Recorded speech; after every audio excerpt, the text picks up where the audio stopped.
Hello বন্ধুরা, তোমরা সবাই কেমন আছো? আমি ঝুমা। আজকের ব্লগে তোমাদের সবাইকে স্বাগতম জানাই। তো আমি চলে এসেছি নতুন একটা ভিডিও নিয়ে। তোমরা দেখো আমার ভিডিও, আমার সাথে থাকো শেষ পর্যন্ত। তো গ্রামের জীবন মানে ছোট্ট ছোট্ট সুখের গল্প, আর প্রতিটি মুহূর্তে লুকিয়ে থাকা এক রাস আনন্দ। তো আজকে আমাদের বাড়িতে মেনুতে থাকবে হচ্ছে কিন্দুরি ভাজা, বেগুন ভাজা, ডিমের ঝোল, আর শাশুড়ি মায়ের জন্য হচ্ছে তোমার উচ্ছে ভাতে দিব। তো কাল রাত্রে বৃষ্টি হয়েছে, আকাশটাও দেখছো কত সুন্দর হয়ে আছে। তো এই সাদা সাদা মেঘেরা যেন কানে কানে বলে যাচ্ছে আমার এই সৌন্দর্যের কাছে তোমরা সবাই ফিকে পড়ে যাবে। তো শোন বন্ধুরা, ছাড়ো, আকাশটা দেখে একটু সাইড বলার চেষ্টা করলাম, হয়নি, ছাড়ো, বাদ দাও। তো আমাদের বাড়ির সুপারস্টারকে তোমরা সবাই চিনো, আমার ছোট্ট দুষ্টু বাবুটা। সে ক্যামেরার সামনে এলেই তার দুষ্টামি করা শুরু হয়ে যায়। কখনো এদিক ওদিক ছুটাছুটি, কখনো হাসাহাসি। আমার সঙ্গে সারাক্ষণ ঘুরে এমন অঙ্গি ভঙ্গি দেখায় যেন তার অঙ্গি ভঙ্গি দেখে আমি হাসি থেমে রাখতে পারি না।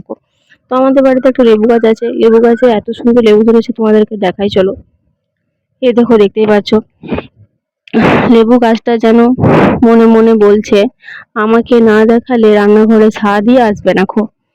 তো লেবু এত বড় লেবু ধরেছে, দেখো লেবু গাছটা পুরো লেবু ঝাড়িতে ঝুঁকে পড়েছে। আর এদিকে পেঁপে গাছটা চুপচাপ দাঁড়িয়ে আছে, সে ভেতরে ভেতরে ভাবছে আর কয়েকটা দিন অপেক্ষা করার পর আমিও সবার নজর কেড়ে নেব। তো সেসব ছাড়ো, বলার জগতে ছাড়ো, আমার দ্বারা সেসব বলা হবে না। তো ভাত আমার হয়ে গেছে, ভাতটা আমি নামিয়ে নেব।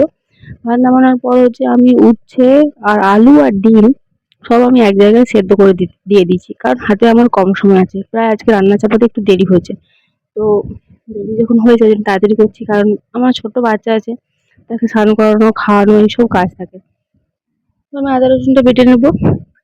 আর জিরে গুঁড়ো আছে, ধনে গুঁড়ো আছে, তাই রসুন গুঁড়ো, এই আদাটা রসুনটা বাটতে হবে। তো ডিম আলু ওদিকে সেদ্ধ হচ্ছে, আর সাথে যে বেগুনটা ভাজবো বলছি সেটাও একটু ভেজে নেব।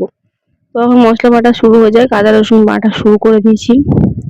আর জ্বালানো জ্বলছে উনুনে ভালোই। তোমার সঙ্গে কথা বলতে বলতে বেগুন ভাজা হয়েছে, আমার কুঁদরি ভাজা হয়েছে, আর আলুটাও হয়েছে। তো মশলা কষা এখন চলছে এদিকটায়। তো মশলা কষা এত সুন্দর সেন্ট ছুটছে, পাশের বাড়ির বিড়ালটা মনে হয় আজকে চলে আসবে অতিথি হয়ে। তো ডিমের ঝোল দেখছো কত সুন্দর ফুটছে, বলতে বলতে বিড়ালটা চলেও এসেছে। কোথায় যেন ম্যাও ম্যাও করছে, এই দেখো ম্যাও ম্যাও করছে। তো এ হচ্ছে আমাদের বাড়িতে সবসময় পড়ে থাকে। তো আমার রান্না প্রায় কমপ্লিট, তাই রান্নাঘরটা লাথা দিয়ে দিচ্ছি। এখন যাবো বাবুকে স্নান করাতে, তার বাবা স্নান করবে, সবাইকে খেতে দেবো। তো বন্ধুরা, আমার ভিডিওটা ভালো লাগলে তোমরা লাইক করবে, আর বন্ধুদের সঙ্গে শেয়ার করবে, আর আমার চ্যানেলকে সাবস্ক্রাইব করে দেবে।